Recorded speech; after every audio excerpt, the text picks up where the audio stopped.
Today we'll be covering the white pine tree, Pinus strobus, a tree that holds a particular place in my heart as someone who grew up in the Pine Barrens of New Jersey.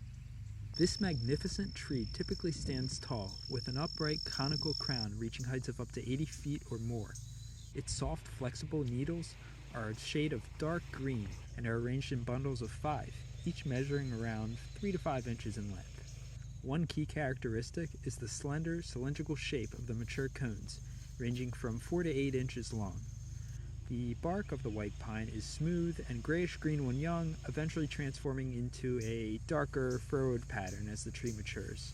Being able to recognize these distinguishing traits ensures a rewarding encounter with this iconic and valuable species. The wood of the white pine can be used for carving and has been used in the past to make 30 to 40 foot long canoes. And the pitch from the boiled cones and resin can be used for caulking and waterproofing. You can even use a mixture of the pitch sap, charcoal, and deer or other vegetarian animal feces for the small fibers to make an epoxy capable of binding an arrowhead to an arrow shaft. Or use it in conjunction with sinew to make an incredibly effective and stable feather fletching.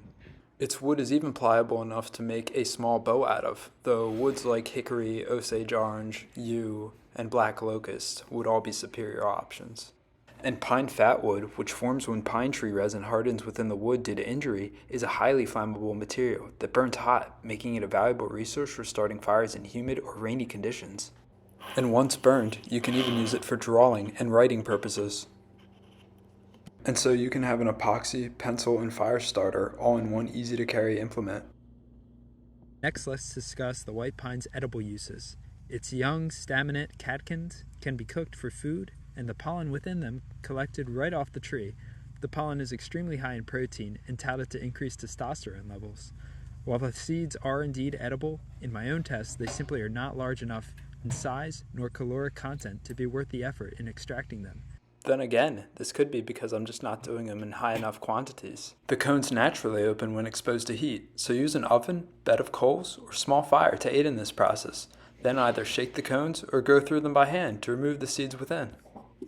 The leaves, or needles, can be used to brew a pleasant tea, either boiled or cold brew. The cold brew will maintain the rich amounts of vitamin C present in the needles. And the sap makes for an okay chewing gum right off the tree, though I have found that dried spruce gum chewier and less stick to the roof of your mouth of a gum than that of white pine.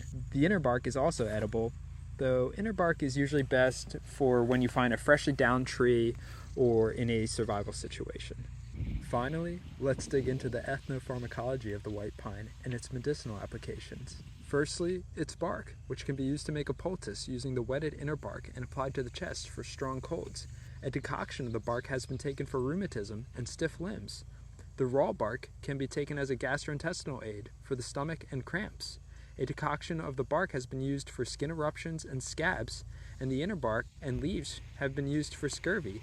Indeed, the leaves themselves were used to help address the scurvy of colonizers. The bark, leaves, and stems have also been used for coughs and colds, and the boiled inner bark for sores and swellings. Next up, its wood.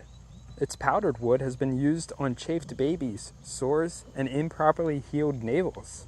An infusion of the twigs has been taken for kidney disorders and pulmonary diseases. A decoction of the twigs was taken for tuberculosis, and according to a report on the Iroquois' use of the plant, a decoction of the shaved knots was touted as being better than penicillin and was used for poison ivy. The pitch, or sap of the white pine, is famous in the foraging world for its applications to inflammations and infections, scratches, wounds, and cuts. It's even used for hemorrhaging. The pitch can be chewed raw or boiled for cough, and its pitch and bark can be used as a base for a salve. And finally, the leaves, which are a year-round source of vitamin C, so you shouldn't get scurvy anytime soon. They can be boiled or crushed and used as an herbal steam or poultice for headaches and backaches. A compound poultice of the leaves can be bound to broken bones. And, interestingly enough, some tribal groups burned the leaves in the spring and fall and used the smoke to fill their houses, believing it would prevent all sickness. And so there you have it. Those are some of the ethnobotanical uses of the eastern white pine. All of the edible uses that I provide in my videos and teachings I have used before. However, many of the medicinal applications simply haven't been explored by myself due to a lack of need and lack of scientific study for safety and efficacy. While I wouldn't doubt that many of these do have medicinal value through the many thousands, if not millions of years that our ancestors explored these plants, I would like to see further investment into the field of validating and safeguarding the uses of these plants.